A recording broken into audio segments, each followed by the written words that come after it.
Sam membaca satu persatu pesan itu, lalu mencocokkan dengan gambar-gambar itu. Dan benar, Nova memang tidak berbohong. Dia memang istri pertama Surya, ayah Neni.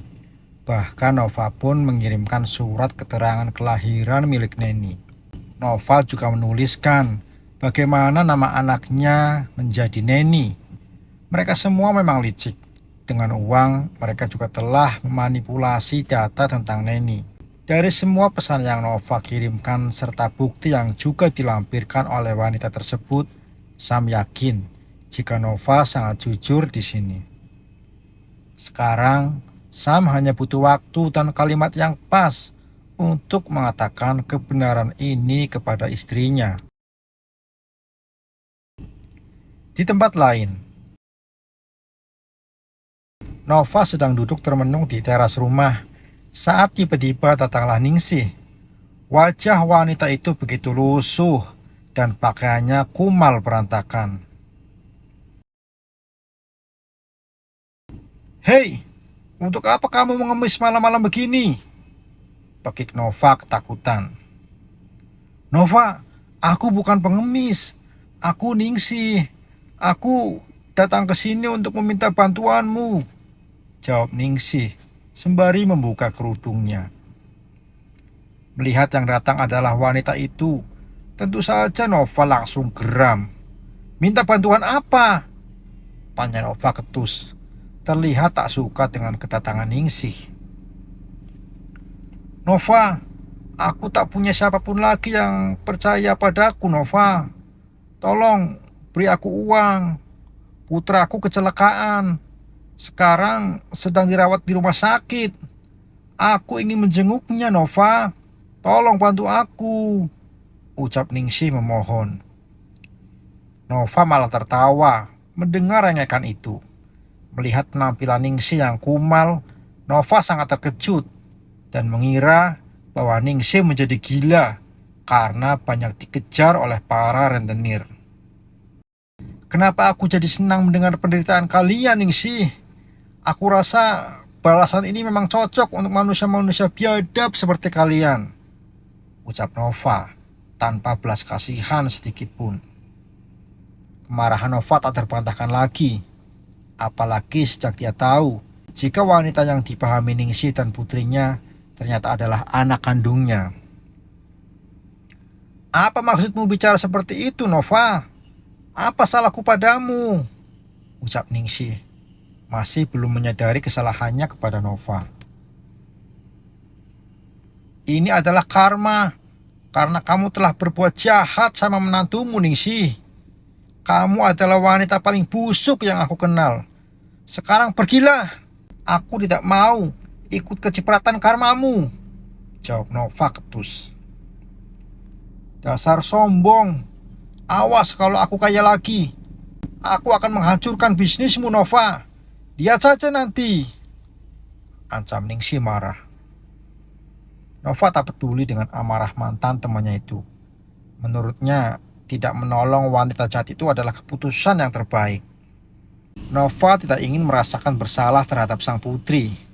Cukup sudah baginya menjerumuskannya waktu itu. Sungguh, Mami Nova tak ingin semakin berdosa pada Neni. Mami Nova tak menginginkan itu.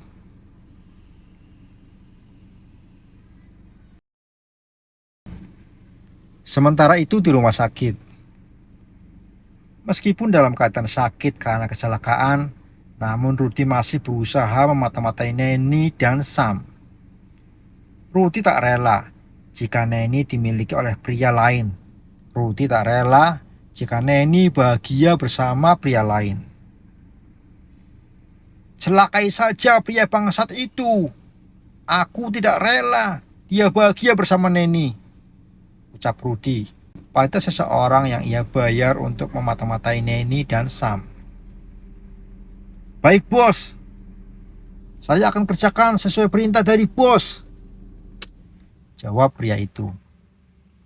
"Bagus. Masalah bayaran tenang saja.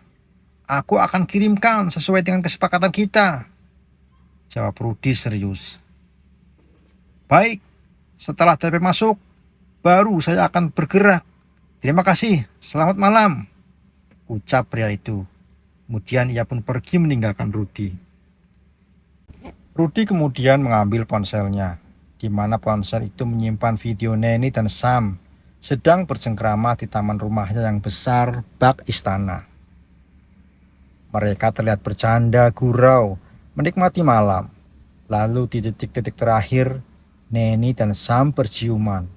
Berciuman penuh nafsu dan gairah. Ciuman yang panas dan sangat mesra. Video itu tentu saja membuat Rudy panas dingin. Sebab jujur, Neni tidak pernah seperti itu kepada dirinya. Bukan hanya itu yang membuat Rudy emosi. Kabar tentang Sylvie yang saat ini juga berpaling darinya setelah hampir semua hartanya terkuras juga menjadi penyebab Rudy bertambah geram. Rudy ingin membuat perhitungan dengan wanita itu, sebab wanita itulah yang menjerumuskannya ke dalam kesalahan fatal ini. Dasar semua wanita bajingan, biadab kalian semua. Lihat saja nanti saat aku bisa bangkit. Aku akan membuat kalian menyesal telah mencampakkan aku, ucap Rudy emosi. Sejenak Rudy terdiam. Sejenak ia teringat seorang janda kaya pengusaha reklame di daerah Jakarta Timur. Rudy tersenyum bahagia. Lalu rencana busuk pun hadir di otaknya. Haruskah aku memanfaatkannya? Gumam Rudy licik.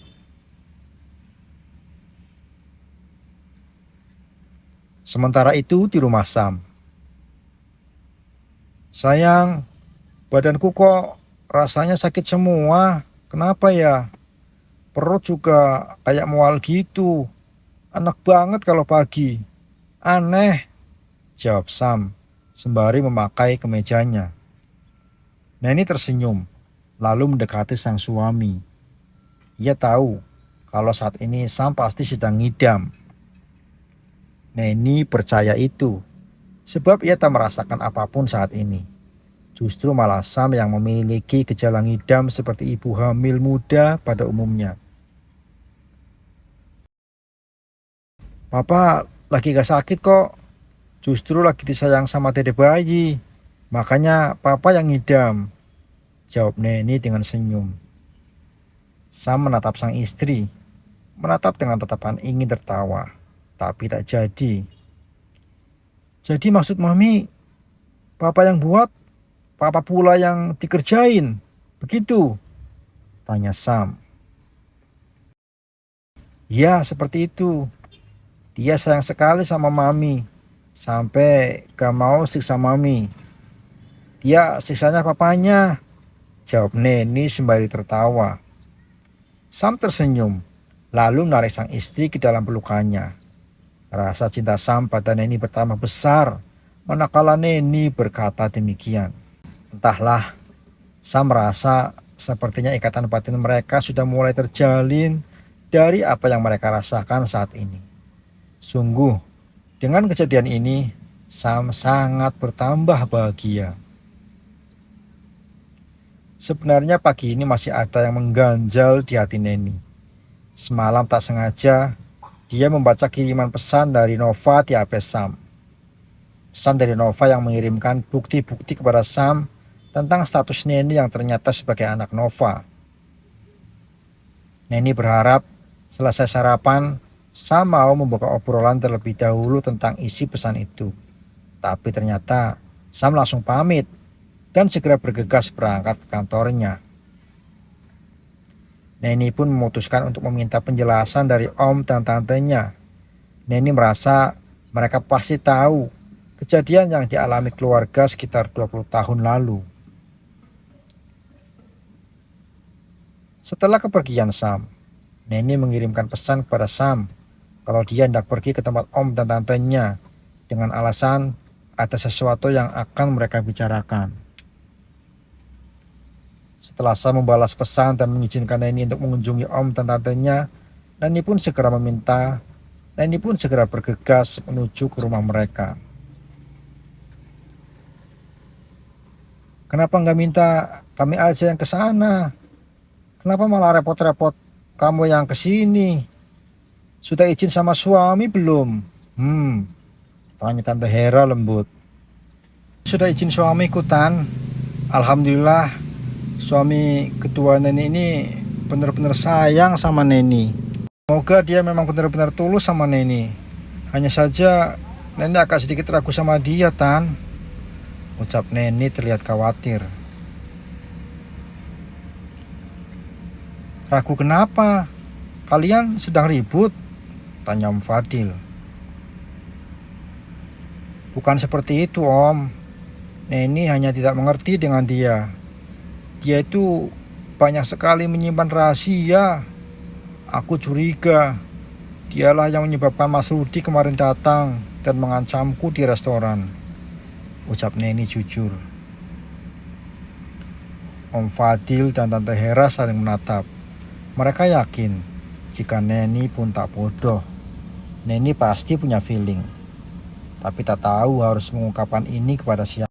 Oke, Om paham apa yang kamu pikirkan. Kamu curiga kalau suamimu sedang membalas perbuatan Rudi padamu, begitu? Iya, Om.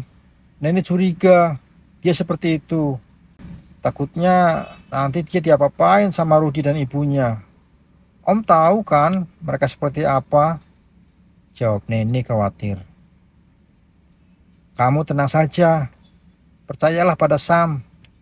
Dia jauh lebih cerdas dari yang kamu pikirkan. Om percaya sama dia. Jawab Om Fadil yakin. Namun begitu, Neni tetap saja ragu. Neni tetap takut Rudi dan ibunya menyakiti suaminya. Neni takut Sam lengah menghadapi mereka. Neni ingin melanjutkan pertanyaannya. Neni ingin membahas soal wanita yang mengaku sebagai ibu kandungnya. Namun, tiba-tiba saja Sam datang menyusulnya. Ada apa, Mas? Kenapa kamu menyusulku ke sini? Tanya Neni heran. Tidak ada apa-apa, sayang. Aku baik-baik saja. Aku hanya ingin mengajakmu ke suatu tempat. Jawab Sam agak gugup. Baiklah, Mas. Ayo. Jawab Neni. Tak ingin menunda waktu lagi, mereka berdua pun berpamitan. Sam membukakan pintu mobil untuk sang istri. Lalu ia pun juga masuk dan duduk di kursi kemudi. Kenapa tadi Mas kelihatan gugup? Apakah ada yang Mas khawatirkan? Tanya Neni serius. Jujur, iya, Mam. Aku mengkhawatirkanmu. Aku takut kamu menanyakan sesuatu tentang ibu kandungmu ke mereka. Jawab Sam, langsung to the point. Sejenak Neni terdiam. Sungguh Neni tidak menyangka jika Sam akan mengajaknya membicarakan sesuatu yang sudah ia tunggu. Kenapa tidak kamu saja yang menjelaskan kalau memang kamu sudah tahu? Tanya Neni penasaran. Aku belum menemukan bukti yang kuat untuk menjelaskannya. Tapi sekarang aku punya. Aku punya bukti itu, sayang. Jawab Sam. Bukti yang wanita itu kirim, iya? Tanya Neni tanpa basa-basi. Salah satunya iya, sayang. Tapi di samping itu, aku punya bukti yang lebih kuat. Seorang yang aku kenal ternyata adalah mantan pacar Nova. Dia tahu kisah cinta antara papamu dan juga ibu kandungmu itu. Jawab Sam serius. Apakah aku juga mengenal orang itu? Tanya Neni jadi ikut tegang. Kamu belum mengenalnya, tapi setelah ini kamu pasti akan mengenalnya. Aku akan membawamu padanya. Jawab Sam sembari mengarahkan kendaraannya ke sebuah hotel. Sam langsung membimbing istrinya masuk ke dalam lobi hotel, lalu kembali melangkah dan mengajak sang istri menemui seorang pria parubaya yang kini sedang duduk dan menikmati secangkir kopi di sebuah ruangan santai yang cukup mewah di sana.